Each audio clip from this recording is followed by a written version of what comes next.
You see, if you sell in a category on eBay where you have to once in a while ship out bulky items, sometimes it could be very daunting. Sometimes it could be the reason why you do not play this kind of game because you feel like the items are so heavy. Sometimes they are so fragile. You just want to leave it because you don't want to perhaps learn this act of shipping bulky items. This may be one reason why you are leaving a lot of money on the table. Believe me when I say you are leaving a lot of money on the table because your competitor knows that you are not shipping that item and he or she goes ahead to buy this item and continue to sell it and just make it without anybody posing a threat to the market that he or she has discovered. All right? But if you learn the art of shipping bulky items, you might begin to get your share of the money that is right now sitting in the hands of just a few sellers that actually went ahead, took pains to learn it. When I started selling on eBay many years ago, I didn't really know how it was. I broke so many items, so many valuable items just because I didn't know exactly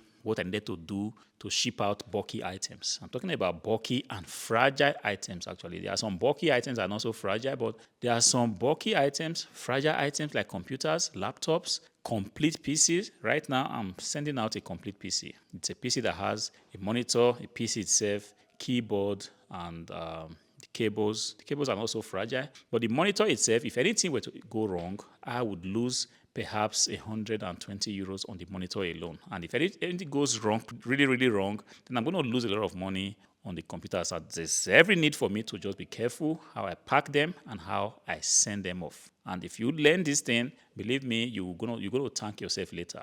You see, I know a lot of you don't sell in these categories. A lot of you don't sell in the electronics category. Pretty much a lot of resellers here on YouTube are just doing clothing, kind of lightweight items. But believe me when I say to you, you are leaving a lot of money on the table if you master the act. And the good thing is, it doesn't really take, you're already shipping anyway. All you need to do is just to tweak a little things here and there and add more bubble wraps if you need to. Make sure you are getting the right packaging materials and you are pretty much good to go. So after this video, I really do hope that you will give it a try. You see, I'm going to use an example like a computer, for example. A computer has very fragile edges. If it were to fall down, it's definitely going to be destroyed. And sometimes it doesn't even have to fall down if you have a packaging that is not solid enough, and if the shipping company is not careful enough, like handling the packages not well enough, it could actually destroy the content. So if you have a complete PC like this one I'm trying to pack now, if the monitor is new, then you really do not have to worry so much because the monitor is going to come already with some protection,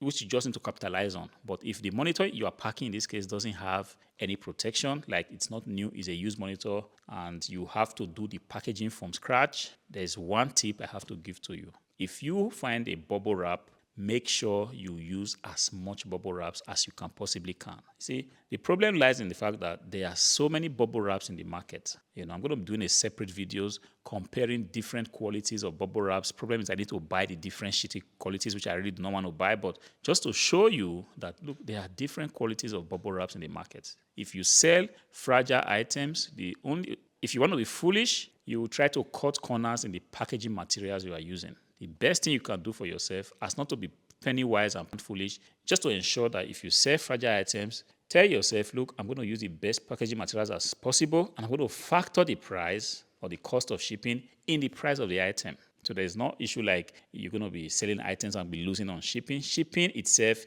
is a different game.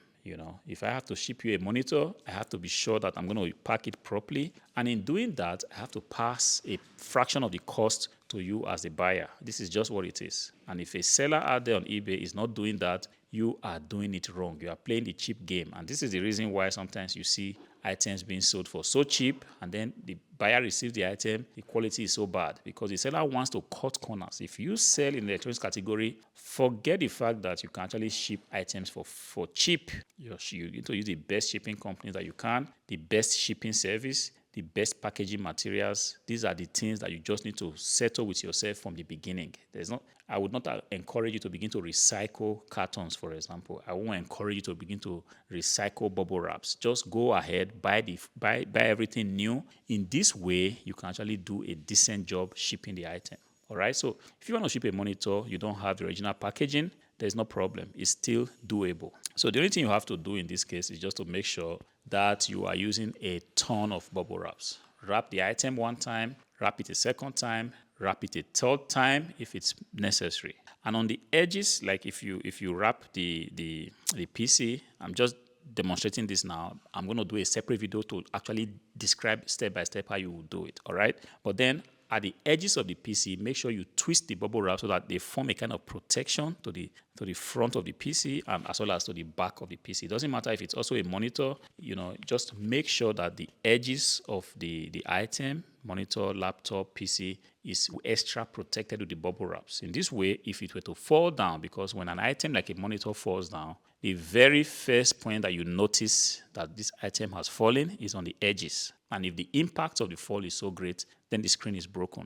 The same thing happens to a computer and a laptop as well. All right. So make sure you're using a lot of bubble wraps. And having settled that, also the cartons that you use is also very, very important. I'm taking a look at a carton here. I'm just going to see if I can break it with one hand. See, this is a single wall carton. You have to stay away from I don't know if you can see this, if the camera can focus on it. You have to stay away from stuff like this if you are packing bulky items. A single wall packaging material is a no-go. See, what you want to do is to get the double wall. I'm sitting right here on my camera. My shipping station is somewhere far away, but I'll try to see how I can put it in the video while editing it. All right. You see, a double wall packaging material is what you should use. Doesn't matter how expensive it is, look for it and buy it. And if you are buying all the time, definitely you'll be able to find a supplier that will give you a very good discount. At the end of the day, you only notice this cost in the beginning if you're just starting out. But the more you do it, you just realize that you don't notice this cost anymore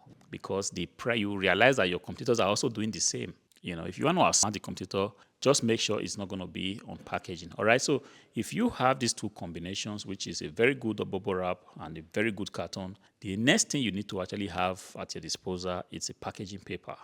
Some people use proper peanuts. I used that in the beginning, but it was so messy because I just had this feeling that each time I delivered an item to a buyer, the buyer needs to start to figure out what to do with these peanuts. So right now, I just use packaging paper. These are thick paper, not super thick like a carton, but just thick enough that when I squeeze it into the spaces that's left, they just fill up the spaces and the content of the packet is not like dancing around within the packet. I'm going to be editing this while editing the video, so no worries. Yes. You want to use like 3 or 4 or 5 depending on what you are packing. I have very big sizes, so I kind of use like 3 or 4 if I have to pack a monitor and a computer in one box. You see, so I just first go ahead and prepare the box. So what I do is I go ahead and prepare the box, like tape the edges around, and then on the floor of the box I want to try to put some packaging paper, or if you have any other soft thing that you can actually put at the base, then you can begin to put your items. But in this particular case, this monitor came with an original packaging, so this makes my work 100% easier because I'm just going to lift the monitor like it is right now and drop it into the box, and it forms a very good base for whatever I'm trying to pack. And in this way, I'm going to put the other content, which is the monitor is going to come in, the keyboard is going to come in, the cables are going to come in. And if I still got space left, then I'm just going to use my packaging paper in this case to fill up all the spaces that are left. And in this way, I have a very solidly packed computer set. And if I send it to the buyer, I also make sure that I tell the people at the post office that this is a fragile item. If you want to really do the right thing, there's a sellotape you can actually buy that says fragile or says glass. You can actually use it as well to tape the edges so that anybody sending this item or handling it understands that the content is made up of glass and he or she needs to be careful. And given that I've also used the best shipping service, DHL, the best premium service, if the event that this packet gets destroyed, I can actually make recourse to the insurance on this thing and get my money back. So this is how we protect ourselves. I hope this video helps you. This is just like a short one, like I said, but I'm going to do a separate video like demonstrating step by step what you have to do, because I understand that a lot of people would love to send bulky items because the know-how is not there. You are shying away from it. And it's my duty to educate you and make sure you're able to do it right. Until I see you again,